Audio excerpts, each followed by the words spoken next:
Taste the Daily. திமுக தேர்தல் அறிக்கை மற்றும் வேட்பாளர் பட்டியல் இன்னும் சற்று நேரத்தில் வெளியாகும் நிலையில் அது குறித்த கூடுதல் விவரங்களோடு இணைந்திருக்கிறார் நமது செய்தியாளர் ரமேஷ். மிகுந்த எதிர்பார்ப்புகளுக்கு மத்தியில் இன்னைக்கு வேட்பாளர் பட்டியலை முதலமைச்சர் மு.க.ஸ்டாலின் வெளியிட இருக்காரு. அதுவும் குறிப்பா ஒரு தகவல் இருக்கு, அதிக எண்ணிக்கையிலான புதுமுகங்களுக்கு இந்த தேர்தலில் வாய்ப்பளிக்க போறதா ஒரு தகவல் இருக்கு. என்ன விவரம்? 21 தொகுதிகளில் 10க்கும் மேற்பட்டோர் புதியவர்கள் என்ற தகவல் வந்திருக்கிறது. இதில் 3 பெண்கள், ஏற்கனவே தமிழச்சி தங்கபாண்டியன், கனிமொழியை தவிர்த்து தென்காசி தொகுதியில் ஒரு பெண் வேட்பாளருக்கு வாய்ப்பு கொடுக்கப்படும் என்று சொல்லப்படுது. 2 முனைவர் பட்டம் பெற்றவர்கள், வழக்கறிஞர்கள், 2 மருத்துவர்கள் என அனைத்து தரப்பினையும், இளைஞர்கள் என அனைத்து வகுப்பினருக்கும் ஒரு பிரதிநிதித்துவம் அளிக்கக்கூடிய வகையில் இந்த வேட்பாளர் பட்டியல் இருக்கும் என்று தெரிகிறது. அது ஒரு 8 பேர் சிட்டிங் எம்பிகளாக இருக்கிறார்கள். குறிப்பாக சென்னையில் இருக்கக்கூடிய 3 தொகுதிகளுக்கும் தற்போது இருக்கக்கூடிய எம்பிக்களே வேட்பாளராக இருப்பார்கள். ஸ்ரீபெரும்பூர், அதே போல காஞ்சிபுரம், நீலகிரி, தூத்துக்குடி உள்ளிட்ட தொகுதிகளில் தற்போது இருக்கக்கூடிய வேட்பாளர்களே இருப்பார்கள் என்றும், அரக்கோணத்தில் ஜெகத் ரசிகன் இன்றைக்கு பிரச்சாரத்தை ஸ்டார்ட் பண்றாரு. கலைஞர் அரங்கத்தில் ஏற்பாடுகள் தற்போது தயார் நிலையில் இருக்கிறது. அன்பகம் கலை, கட்சியுடைய அமைப்பு செயலாளர் ஒருவராக இருக்கக்கூடிய அன்பகம் கலை உள்ளிட்டவர்களும் தற்போது ஏற்பாடுகள் செய்து முதலமைச்சர் செய்தியாளர்களையும் சந்திக்க இருக்கின்றார்.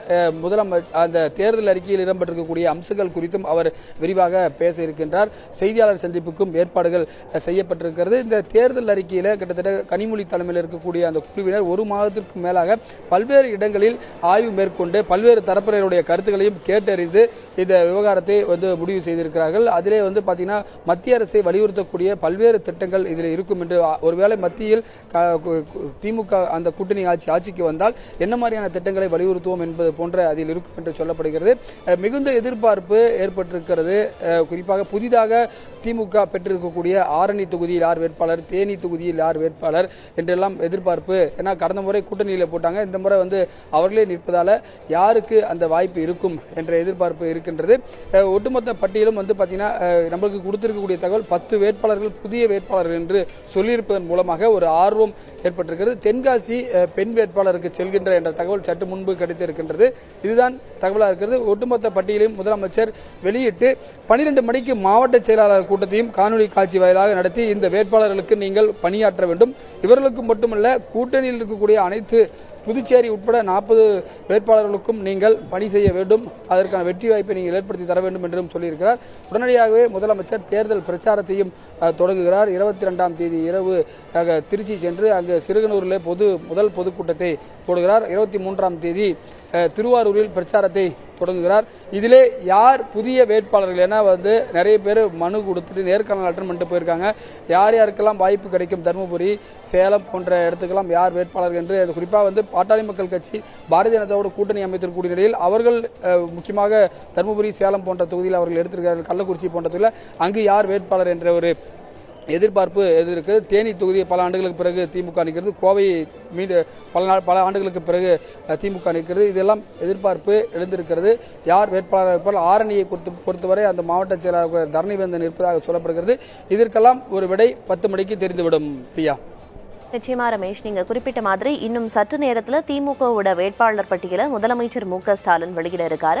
அது கூடவே தேர்தல் அறிக்கையும் வெளியாக இருக்கு. குறிப்பா அதுல இளைஞர்கள், பெண்கள், விவசாயிகள், தொழில்துறையினரை கவரும் வாக்குறுதிகள் இடம்பெறதுக்கு வாய்ப்பு இருக்கிறதா இருக்கு. இந்த தரப்புல இருந்து நீண்ட நாள் கோரிக்கை என்னவா இருக்கு? இந்த வாக்குறுதிகளில் ஏதேனும் இடம்பெறதுக்கான எதிர்பார்ப்புகளோ வாய்ப்புகளோ இருக்கா ரமேஷ்? நிச்சயமாக நீட் தேர்வுக்கு விலக்கு குறித்த அறிவிப்பு ஏற்கனவே கடந்த மக்களவைத் தேர்தலிலும் அவர்கள் வாக்குறுதியாக கொடுத்தார். ஆனால் இதுவரை அது நிறைவேற்றப்படவில்லை. சேது சமுத்திர திட்டம் தொடர்பான அறிவிப்புகள் இடம்பெறுவதற்கான வாய்ப்பு இருக்கிறது. கேஸ் மானியம் குறித்த அறிவிப்பு இடம்பெறுவதற்கான வாய்ப்பு இருக்கிறது. பெட்ரோல் டீசல் விலையை குறைக்க சொல்வதற்கான வாய்ப்புகள் இருக்கிறது. தற்போது கூட பார்க்கலாம், பல்வேறு பெண்கள் அணியினை சேர்ந்தவர்களும் தற்போது உள்ளே செல்லக்கூடிய காட்சிகளையும் நீங்கள் பார்க்க முடிகிறது.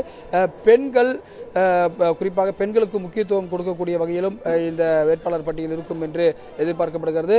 படித்தவர்கள், குறிப்பாக முனைவர் பட்டம் வாங்கியவர்கள், மருத்துவர்கள், பொறியாளர்கள் என பல்வேறு தரப்பினருக்கும் 10 புதுமுகங்களுக்கு வாய்ப்பு இருப்பதாக சொல்லப்படுகிறது. அந்த 10 புதுமுகங்களும் எதிர்பார்ப்போடு அறிவாலயம் வந்திருக்கிறார்கள். மாவட்ட செயலாளர்கள் உடனடியாக அவர்களுக்கு பணியாற்ற வேண்டும், யாரை வேட்பாளராக போட்டாலும் அவர்கள் பணியாற்ற வேண்டும் என்பதற்கான அறிவிப்பும் கட்சியுடைய தலைவர் என்ற முறையில் மாவட்ட செயலாளர்கள் கூட்டத்தில் அறிவிப்பு வெளியிட இருக்கின்றார். பிரியா. நிச்சயமா இன்னும் சற்று நேரத்தில் திமுகவின் வேட்பாளர் பட்டியல் வெளியாகி இருக்கு. பல்வேறு விவரங்களை சொன்னீங்க. விவரங்களுக்கு நன்றி ரமேஷ்.